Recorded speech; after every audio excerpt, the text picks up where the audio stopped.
ধুর ধুর, সবাই তো চলে এসেছে, তা গোপালটা এখনো এলো না কেন? আর গোপাল আসলেই বাকি না আসলেই বাকি, আপনি কি বলবেন বলেছিলেন বলে দিন। না না, এটা সকল সভাসদদের জন্য ঘোষণা, তাই গোপাল আসুক, তারপরেই বলবো। এসে গেছি, আমি এসে গেছি মহারাজ। আহ, এই এতক্ষণে তোমার সময় হলো? হ্যাঁ, আর বলবেন না মহারাজ, আসার সময় বাজারে কি সুন্দর সুন্দর ইলিশ মাছ দেখলাম, কানকোগুলো একেবারে লাল টুকটুকে। দেখলেন মহারাজ, রাজসভায় আসার পথে বাজার করতে শুরু করে দিল গোপাল। এদিকে যে আপনি অপেক্ষা করছেন তার কোনো হুঁশজ্ঞান কিছুই নেই। এটা কিন্তু খুব অন্যায় গোপাল, তুমি রাজকার্যকে প্রাধান্য না দিয়ে নিজের ব্যক্তি স্বার্থটাকে দেখছো। না মহারাজ, আমি তো আপনার জন্যই ওই মাছটা দেখছিলাম। আমি গরিব মানুষ, ওসব মাছ মাংস কিভাবে খাবো বলুন, শুধু দাম দর করেই চলে এলাম।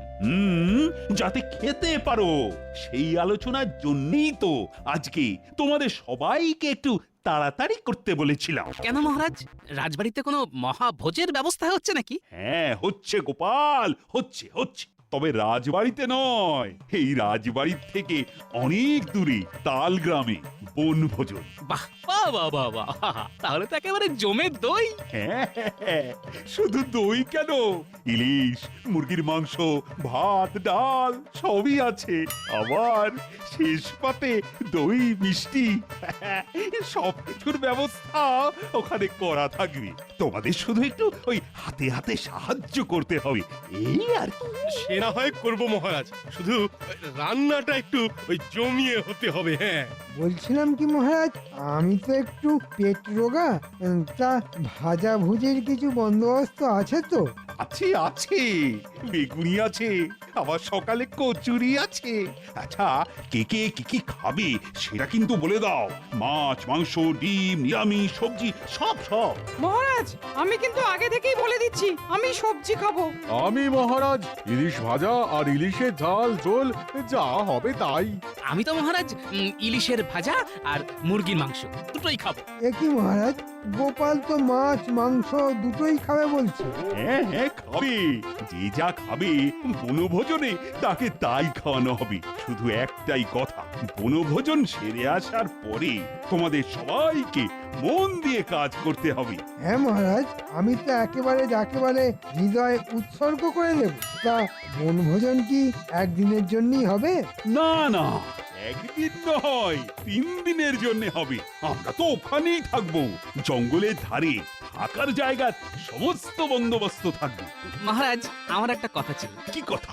সবাই তো মোটামুটি বললো কে কি খাবে, কিন্তু আপনি তো বললেন না। আরে আমিও তোমার মতো ইলিশ মাছ ভাজা আর মুরগির মাংস, বিশেষ করে মুরগির ঠ্যাং দুটো আমার জন্য বলে রাখবো ঠাকুরকে। বাহ, দুটো ঠ্যাংই আপনি খাবেন? ভালো ভালো। কি হলো গোপাল, কি ভাবছো? কিছু বলবে তো বলো। না মহারাজ, কিছু না কিছু না। আমি যদিও খেতে ভালোবাসি, তবুও আমার মনের মধ্যে একটা ছোট্ট খটকা লাগছিল। হ্যাঁ, আবার কি খটকা? না মানে আমি বলছিলাম কি, ওই রাজবাড়ির টাকায় এত খেয়ে দিয়ে অপচয় না করে আপনি যদি গরিব মানুষদের দান ধ্যান করতেন আর ছোট করে আমাদের খাওয়ার ব্যবস্থা করতেন, তাহলে মনে হয় ব্যাপারটা বেশি ভালো হতো মহারাজ। কারণ আমি শুনেছি তালগ্রামের লোকেদের আর্থিক অবস্থা তেমন ভালো নয়। দেখেছেন মহারাজ, দেখেছেন গোপাল কিরকম শুভ কাজে বাধা দিচ্ছে। হ্যাঁ হ্যাঁ, ওসব সমাজ সেবা পরে হবে গোপাল, আগে আমরা সবাই সেবা করব। সবাই রাজবাড়িতে সকাল সকাল চলে এসো, আর আমরা হই হই করতে করতে যাব। কালকে সকালে গরুর গাড়ি প্রস্তুত থাকবে, রাজবাড়ির সামনে সবাই চলে এসো।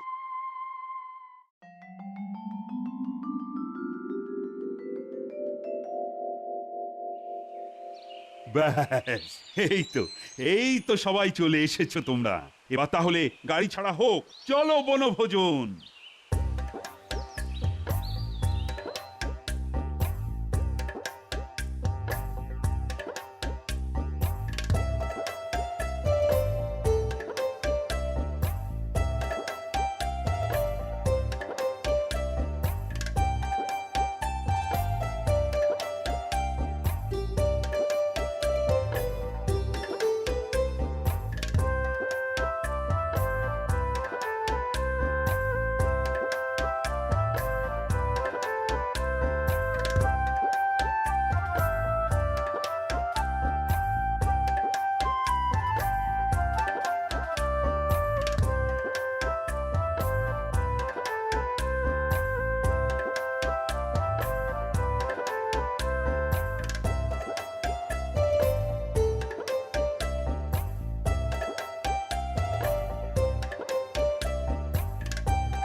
কই গো ঠাকুর, কোথায় গেলে? বনভোজনের জন্য এক ঝোলা মুরগির মাংস নিয়ে এসেছি। বাহ বাহ বাহ বাহ বাহ, মাংস চলে এসেছে। বাহ বাহ বাহ বাহ বাহ, খুব ভালো কাজ করেছেন। এবার জমিয়ে কষিয়ে রেঁধে ফেলবো। যাও যাও সেনাপতি, তুমি ঠাকুরের সাথে রান্নাঘরে চলে যাও। আচ্ছা মহারাজ। রান্নাটা হতে বাকি, তারপরে শুধু আমি চেটে পুটে লুটে খাবো। ওহ, সব সময় খাই খাই ভাই, খাই খাই খাই খাই। মুরগির মাংস বলে কথা, কতদিন বাদে জমিয়ে খাওয়া যাবে। আর মুরগির ঠ্যাঙের মাংসের তো কোনো তুলনাই হয় না। দেখুন মহারাজ, দেখুন দেখুন, নোলা দেখুন গোপালে, কোথায় আপনি ঠ্যাঙের মাংস খাবেন আর তাতে কিনা গোপাল লোভ দিচ্ছে। হ্যাঁ ঠিকই তো, ওটা তো আমার জন্যই বরাদ্দ। শোনো গোপাল, তোমাকে কিন্তু আমার ঠ্যাঙের টুকরো দেওয়া যাবে না। না না মহারাজ, আপনার ঠ্যাঙের টুকরো কেন খাবো? আমি তো মুরগির। একদম কথা ঘোরানোর চেষ্টা করবে না, মুরগির তো মাত্র দুটো ঠ্যাং, মহারাজের খাবারে ভাগ বসানোর চেষ্টা করছো। আর ওই দুটো ঠ্যাংই আমাকে দিতে হবে, না হলে কিন্তু খুব খারাপ হয়ে যাবে। এ বাবা, দুটো ঠ্যাংই মহারাজ খাবেন কেন? একটা আমাকে দিলে হয় না? এই গরিবের মুখছে। না, হয় না। ধুত্তুরি, ভালো লাগে না। এ কি, গোপাল চলে গেল যে? আমরা তো ভাবলাম একটু গানের লড়াই খেলবো, হাসি মজা হবে। এত গোপালকে নিয়ে ভাববেন না মহারাজ, ও যেখানে খুশি যাক, আমি তো আছি। ও, এই মৌকায় আমি আমার ব্যক্তি সত্তাকে একটু ভালো দেখিয়ে দিই।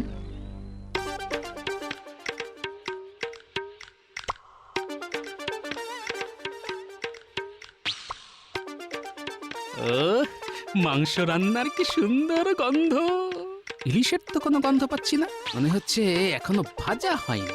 যাই একবার রান্নাঘরে ঢু মেরে আসি, দেখে আসি কি কি রান্না হয়েছে। ঠাকুর, ও রাধুনি ঠাকুর, রান্না হয়ে গেল নাকি? যা গন্ধ ছেড়েছে না। খাবার দিতে এখন অনেক দেরি আছে, তুমি এখন কেন এসেছো গোপাল? আরে নিজেকে আর স্থির রাখতে পারলাম না যে, গন্ধের টানে চলে এলাম। ও ঠাকুর, একটু একটু একটু চাকতে দেবে? না না না, এখন কোনো মাংস দিতে পারবো না, এখনো বেশ কিছু রান্না বাকি। ঠিক আছে ঠিক আছে, মাংস দিতে হবে না, একটু ওই কাই দাও না, চেটে দেখি। ওফ গোপাল, তোমার না বড্ড নোলা। নাও, হাত পাতো। দারুণ হয়েছে গো ঠাকুর, তোমার হাতে না একেবারে জাদু আছে, জাদু। মাংসের ঝোলের মধ্যে কেমন যেন একটা টক ঝাল মিষ্টির সমাহার সৃষ্টি করেছো। খুব তো আমাকে তোল্লাই দিচ্ছ, তা তোমার মতলবটা কি বলো তো? ঠাকুর, ও ঠাকুর, একটা মনের কথা বলি। শোনো না শোনো না, আমার এই ঝোলে না তেমন মন ভরলো না। দাও না দাও না, এক টুকরো, এক টুকরো। গোপাল, এই দেখো, রেগে যাচ্ছ কেন? ঠিক আছে ঠিক আছে, বড় টুকরো দিতে হবে না, ওই ওই ওই ছোট দেখে ভাঙা চোরা টেরা বেকা এক টুকরো। চলে যাও চলে যাও চলে যাও বলছি, নাহলে আমি মহারাজকে এক্ষুনি ডেকে বলবো। দূর দূর, ভাবলাম বনভোজনে এসে শুরু থেকেই খ্যাটন শুরু হবে, কিন্তু সব পরিকল্পনা একেবারে চৌপাট হয়ে গেল।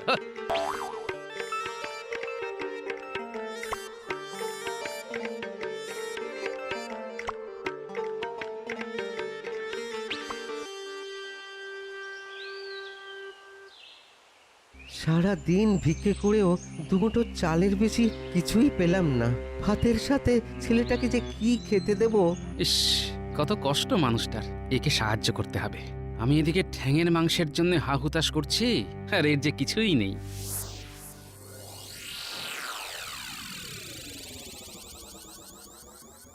এই পাশ, ঠাকুর রান্নাঘরে নেই, নিশ্চয়ই অন্য কোনো কাজে গেছে। এই সুযোগে আমি আমার কাজটা শুরু করে দিই। আমিও খাবো না, মহারাজও খাবে না, কিন্তু খাবে গরিব মানুষ। দেখি, আরে হাতে কি যেন একটা ঠেকলো না। এটাই ঠ্যাঙের টুকরো। না, আমাকে ছুটে যেতে হবে, নইলে ওই লোকটাকে আবার খুঁজে পাওয়া যাবে না।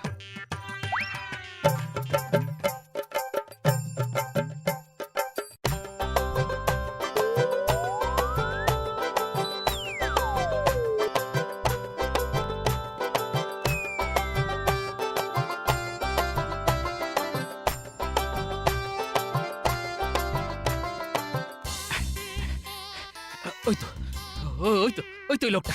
ও ভাইয়া, দাঁড়াও দাঁড়াও। হ্যাঁ, আমাকে ডাকছো? হ্যাঁ গো তোমাকে। এই না ধরো, কি এটা? মুরগির জোড়া ঠ্যাং। বাপ বেটাই মিলে ভাতের সাথে মেখে খেও। মুরগির ঠ্যাং দিয়ে ভাত খাবো? কি ভাগ্য আমার! তা তা বাবা, তুমি কে বলো তো? আমি গোপাল। লোকের উপকার করাই আমার কাজ। তুমি তো বেশ দরাজ মনের মানুষ দেখছি। তা কোথায় থাকো গো তুমি? আমি কৃষ্ণনগরে থাকি, মহারাজ কৃষ্ণচন্দ্রের রাজসভার এক সামান্য সভাসদ। আমরা একটু বনভোজন করতে এখানে এসেছি। তার মানে তুমি সেই বুদ্ধির রাজা গোপাল ভাঁড়? এই দেখো, এসব বলে একদম লজ্জা দিও না। এখন তুমি এসো, হ্যাঁ? অনেক বেলা হয়ে গেল। মানুষ নও তাহলে তুমি কে? আমি ভূত। ওরে বাবা, ভূত! এই দেখো, ভূত শুনেই ভয় পেয়ে গেলে। ভূত হলেও আমি কিন্তু খুব উপকারী। নাও নাও নাও, ঠ্যাং দুটো ধরো। আমি আমি আমি নেব? নেবে বই কি, দুমুঠো চালের গরম ভাতের সঙ্গে দুটো ঠ্যাং যা জমবে না। তুমি তুমি খুব ভালো ভূত গো, খুব ভালো ভূত। ভালো কি মন্দ বুঝি না, তবে অসহায়কে সাহায্য করতে আমার বেশ লাগে। যাও যাও, তুমি আমার বাড়ি যাও যাও। দেখেছেন মহারাজ, দেখেছেন? সবাই চলে এসেছি। পেটের ভিতর ইঁদুরেরা চুঁচা করছে, কিন্তু গোপাল এখন এলো না। এসে গেছি। এই তো আমি এসে গেছি। তা এতক্ষণ তুমি কোথায় ছিলে গোপাল? অচেনা গ্রামের অপরূপ শোভা দেখছিলাম মহারাজ। আমরা এখানে কত হাসি ঠাট্টার গল্প করলাম, আর তুমি রাগ করে চলে গেলে। কি করব মহারাজ, আমার মনটাই তো উড়ু উড়ু। খুব খিদে পেয়ে গেল, তাই আবার চলে এলাম। হ্যাঁ, ঠিক আছে ঠিক আছে। ঠাকুর, তুমি খাবার দাওয়া শুরু করো। হ্যাঁ মহারাজ, এক্ষুনি দিচ্ছি। এ কি, আমার মুরগির ঠ্যাং কই? সেনাপতি, তুমি যে মুরগি নিয়ে এসেছিলে সেটা ঠ্যাং ছিল না? ঠ্যাং মাথা সবই তো ছিল মহারাজ। ঠাকুর, রেঁধেও ছিলাম মহারাজ, কিন্তু দিতে গিয়ে দেখি হাঁড়িতে নেই। তাহলে কে চুরি করলো? কে কে চুরি করলো আমার ভাগের মুরগির ঠ্যাং? মাংসটা দারুণ রান্না করেছে ঠাকুর। ঠ্যাং দিয়ে কি করবেন মহারাজ, যা পেয়েছেন সেটাই খান। মহারাজ, আমার মনে হয় গোপালই ঠ্যাংটা খেয়েছে। হ্যাঁ? গোপাল? হ্যাঁ রাজামশাই, গোপাল। কারণ রান্নার সময় ও ঘুরঘুর করছিল। মহারাজ, গোপাল কিন্তু মাংস আনা মাত্র ঠ্যাং ঠ্যাং করে ভীষণ হ্যাংলামি করছিল। গোপাল, আমার ভাগের ঠ্যাং আমাকে দিয়ে দাও বলছি। এখন কি করে দেব মহারাজ? ওটা তো আমি দান করে দিয়েছি। দান করে দিয়েছো মানে? কাকে দিয়েছো? একটা গরিব মানুষকে। বদমাইশ, আমার ঠ্যাং দান করে আবার মহান সাজা হয়েছে না?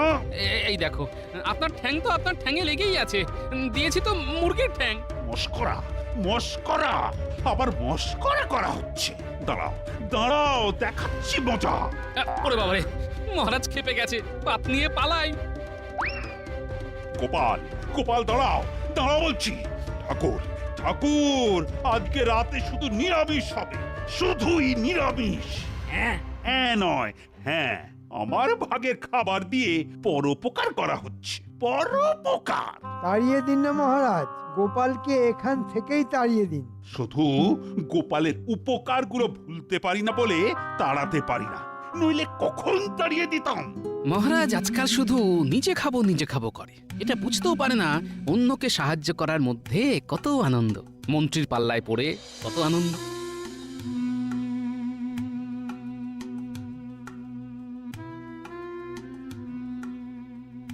এ বাবা, ওর পরনের কাপড়টা কি ছেঁড়া, একেও একটু সাহায্য করা যাক।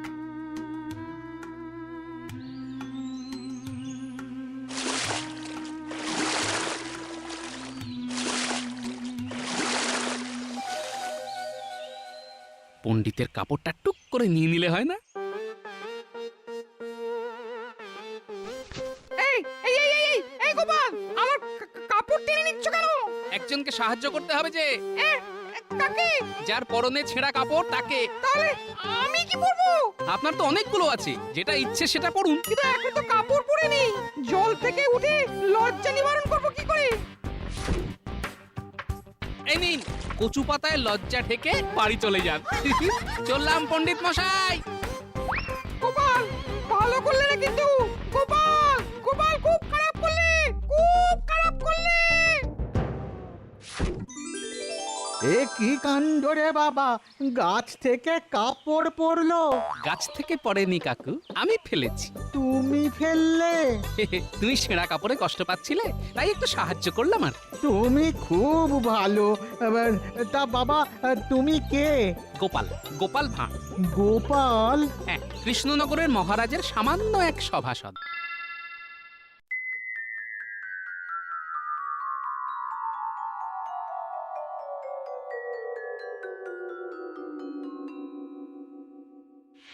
গোপালের এই মস্করার কিন্তু একটা বিচার করতে হবে মহারাজ। এই, এখন আমার মিজাজ খুব খারাপ, কোনো বিচারই এখন আমি করতে পারবো না। কিন্তু বিচার তো আপনাকে করতেই হবে। গোপাল যে আমার পরনের কাপড় নিয়ে পালিয়ে গেছে। গোপাল, আরে ও যে আমার মুখের মুরগির ঠ্যাং নিয়ে পালিয়ে গেছে। তল্লাই পেয়ে পেয়ে গোপালের সাহস কেমন হয়েছে দেখেছেন?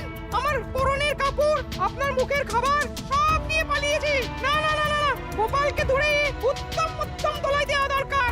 আরে ধোলাই দেওয়ার জন্য আমারও তো হাত পা নিষ্পিস করছে, কিন্তু সে তো পালিয়েছে।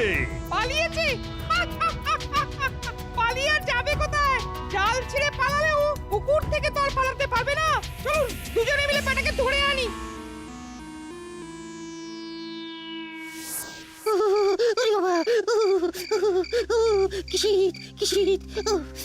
আমার যদি একটা মোটা জামা থাকতো।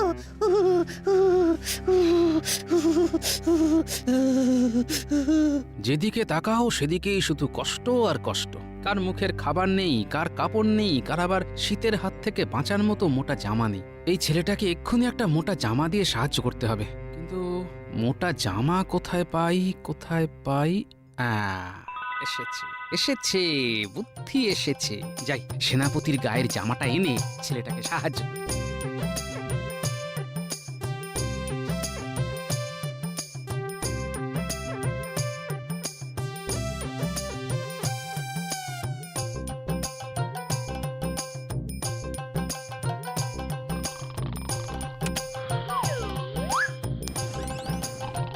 বাহ, দারুণ। এই ঘুমের মধ্যেই সেনাপতির গা থেকে জামাটা খুলে নিতে হবে। না না, এভাবে হবে না।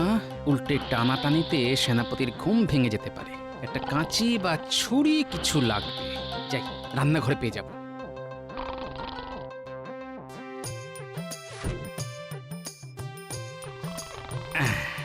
এখন কেটে গা থেকে বের করে নি, পরে সেলাই করে দিলেই চলে যাবে।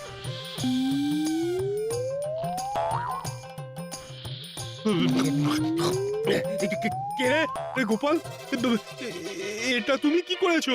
আমার জামা কেটেছো কেন? সাহায্য? মহারাজ তো আর কাউকে সাহায্য করলো না, তাই আমিই করছি। করাচ্ছি তোমার সাহায্য। প্রথমে সকালে মহারাজের মুরগির ঠ্যাং, তারপর পণ্ডিতের কাপড়, আর এখন আমার গায়ের মোটা জামা। আজ তোমাকে ছাড়বো না, পাজি হতভাগা। আমার অমন ভালো জামাটার পিন্ডি একেবারে চটকে ছেড়ে দিলে। আরে আরে, খেপে যাচ্ছ কেন সেনাপতি? এত বয়স হয়েছে, তবু বুঝলে না আর্তকে সাহায্য করা কত ভালো। আগে তো তোমাকে উচিত শিক্ষা দিই, তারপর বুঝবো ভালো না মন্দ। আরে আরে আরে, পালাচ্ছ কোথায়? দাঁড়াও দাঁড়াও বলছি, দাঁড়াও।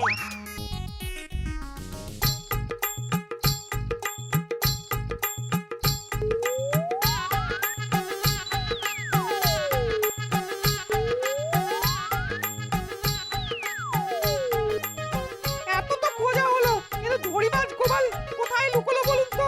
নিশ্চয়ই আবার কোনো লোককে সাহায্য করতে এসেছে। গোপাল গোপাল গোপাল, দাঁড়াও দাঁড়াও বলছি, দাঁড়াও। ওই তো গোপাল, এইবার বেটাকে ধরতে হবে। ধরো ধরো বেটা, ধরো ধর বেটাকে, ধর। ওরে বাবা রে! ধরো। ওরে বাবা, এই বয়সে কি দৌড়টাই না করাচ্ছে, বাপ রে বাপ।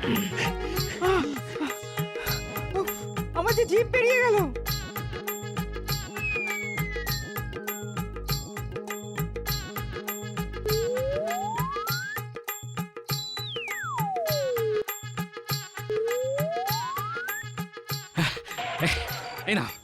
এই নাও ভাই, এই জামাটা নাও। একটু ছেঁড়া আছে, সেলাই করে নিজের মাপের মতো করে নিও।